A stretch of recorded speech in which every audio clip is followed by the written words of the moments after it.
사도신경으로 신앙 고백합니다.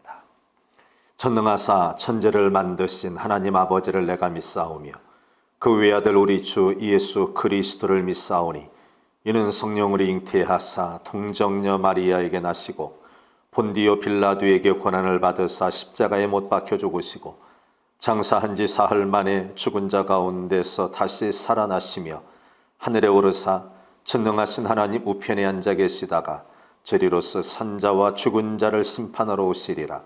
성령을 믿사오며 거룩한 공예와 성도가 서로 교통하는 것과 죄를 사하여 주시는 것과 몸이 다시 사는 것과 영원히 사는 것을 믿사옵나이다. 아멘. 200장 찬양합니다. 200장 우리 함께 찬양합시다.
주님의 말씀은 내 노래 되도다. 모든 사람을 살리는 생명의 말씀은 값없이 받아 생명길을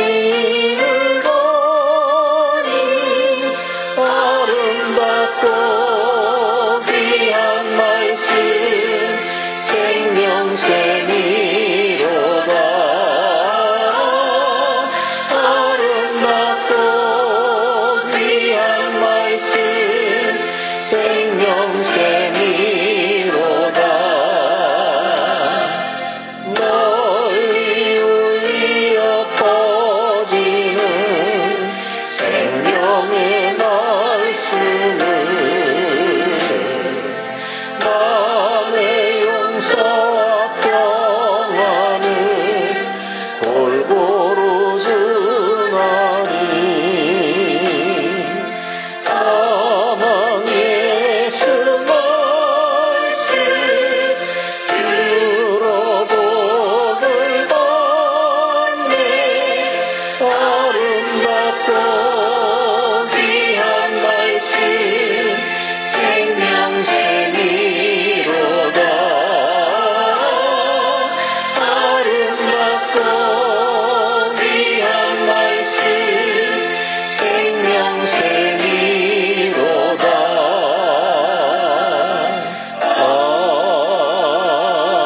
아멘. 하나님 말씀 보겠습니다. 느헤미야서 8장 말씀입니다. 느헤미야서 8장 1절 말씀부터 보겠습니다. 느헤미야서 8장 1절부터 6절까지의 말씀입니다. 우리 한 목소리로 합독합니다. 이스라엘 자손이 자기들이 성읍에 거주하였더니 7째 달에 이르러 모든 백성이 일제히 수문 앞 광장에 모여 학사 에스라에게 여호와께서 이스라엘에게 명령하신 모세 율법책을 가져오기를 청하매 7째 달 초하루에 제사장 에스라가 율법책을 가지고 회중 앞 곧 남자나 여자나 알아들을 만한 모든 사람 앞에 이르러 수문 앞 광장에서 새벽부터 정오까지 남자나 여자나 알아들을 만한 모든 사람 앞에서 읽음에 무사람이 그 율법책에 귀를 기울였는데 그때 학사 에스라가 특별히 지은 나무 강단에 서고 그의 곁 오른쪽에 선 자는 mat디디아와 스마와 아나야와 우리야와 힐기야와 마아세야요 그의 왼쪽에 선 자는 부다야와 미사엘과 말기야와 하숨과 하스바따나와 스가랴의 무술람이라. 에스라가 모든 백성 위에 서서 그들 목전에 책을 펴니 책을 펼 때 모든 백성이 일어서니라. 에스라가 위대하신 하나님 여호와를 송축하며 모든 백성이 손을 들고 아멘 아멘 하고 응답하고 몸을 굽혀 얼굴을 땅에 대고 여호와께 경배하니라. 아멘. 하나님의 크신 은혜와 복이 오늘도 여러분과 함께 하시기를 축복합니다. 이스라엘 백성들이 바벨론 포로로 잡혀갔다가 다시 돌아옵니다. 성벽도 재건하고 그리고 그들이 귀환해서 다시 하나님을 찾는 백성이 되었습니다.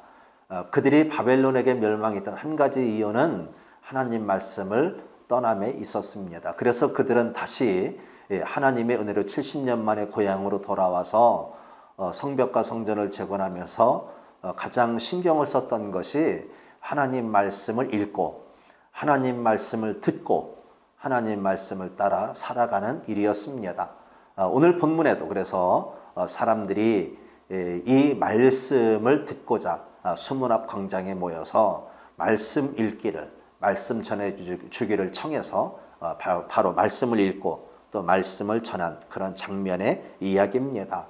그들은 말씀을 읽을 때 다 같이 일어서서 말씀을 받았고 말씀을 받을 때 그들은 아주 기뻐했다고 그렇게 기록되어 있습니다. 소위 감동을 받고 은혜를 받았습니다. 얼마나 감사한 일이에요.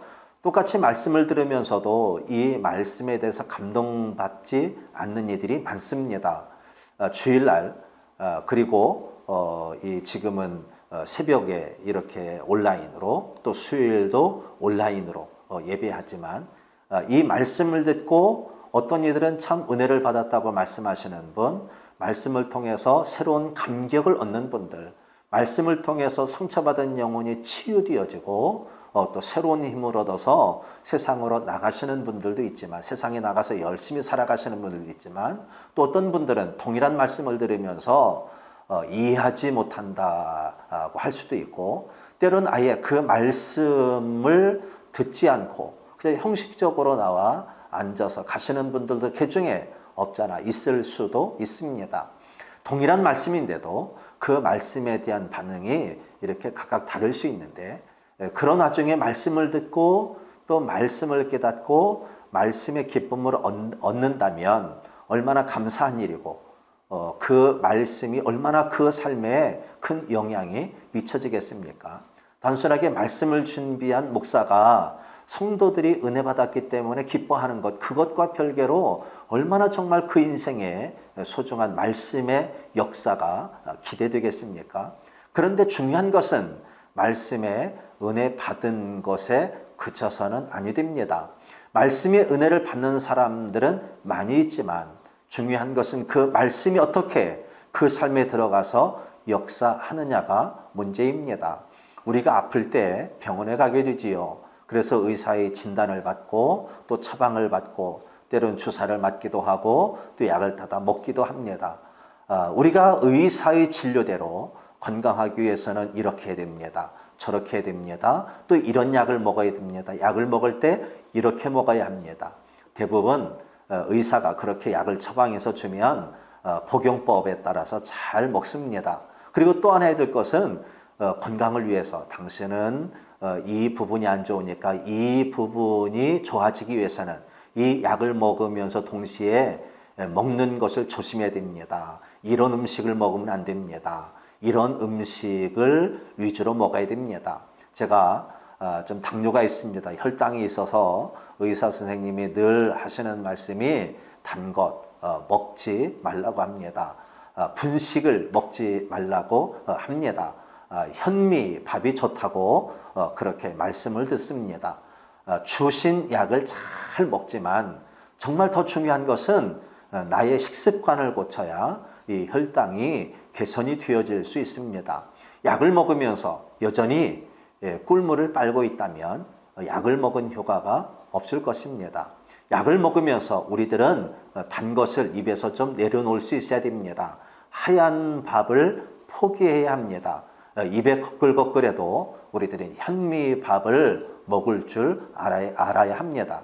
이 말씀을 드리면서 사실은 속이 뜨끔뜨끔합니다. 왜냐하면 제가 워낙 분식을 좋아하고 국수, 라면 좋아하고 단 것 좋아하고 그런 입장에서 여러분께 설교를 하려니 사실은 정확하게 여러분들에게 아주 핵심을 말씀드릴 수 있습니다. 그렇게 해서는 안 됩니다. 자, 우리가 하나님의 말씀을 받았습니다. 은혜 받습니다. 그래서 주일날 예배 마쳐가면서 담임 목사하고 인사하면서 목사님 은혜 받았습니다. 감사한 일이지요.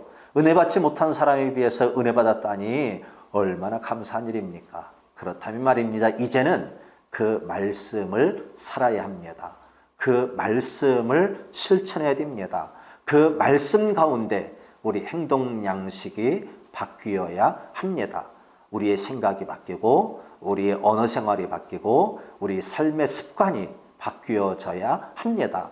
그리고 해야 될 마땅한 일들을 우리들은 감당해야 합니다. 이것이 말씀을 받은 자가, 말씀의 은혜를 경험한 자가, 말씀을 통해서 새로운 삶을 살아가야 하는 자가 바로 취해야 될 삶의 모습입니다. 오늘 하루 여러분들의 귀에 들려진 하나님의 말씀이 어떤 말씀이십니까? 여러분들은 어떤 말씀을 통해 은혜를 누리게 됩니까? 그 은혜를 받은 말씀, 여러분들 심금을 울린 말씀, 여러분들에게 감동이 된 하나님의 말씀이 꼭 있으시는 하루 되시기를 바라고, 또 그 말씀을 통해 여러분들의 생각과 여러분들의 행동과 삶의 습관이 바뀌어지고 해야 될 일들을 찾으시고, 그래서 그 말씀이 오늘의 나를 바꾸고 내일에 더 복되고 아름다운 모습을 만들어가는 생명력 있는 말씀이 되게 하시기를 바랍니다. 말씀 속에 은혜를 받고 또 말씀 속에 새로운 삶의 미래가 열려지는 우리 모든 성도 여러분 되시기를 주님의 이름으로 축복합니다. 기도합니다. 주님 감사합니다. 오늘의 말씀, 우리들에게 주신 말씀을 통해 은혜를 깨닫게 하시고 은혜의 삶을 시작하게 하시고, 특별히 그 말씀에 반응하여 말씀이 우리의 생각과 우리의 행동과 우리의 습관과 이 하루를 고쳐 주시옵고, 또한 말씀을 통해 새로운 삶의 비전을 갖게 하시고 새로운 삶의 역동력 있는 힘을 갖게 하시고 주님 마음에 맞는 자로 우리의 생각과 삶의 모습이 바뀌어져 하나님께 영광이 되게 하시고 하나님께서 주시는 영생의 삶을 떠나지 않는 우리 영화 성도 될 수 있도록 은혜 입혀 주옵소서. 이 하루도 주님 말씀을 듣고 말씀 가운데 새 삶을 살아가는 믿음의 용사들 되게 하옵소서. 예수님의 이름으로 기도합니다.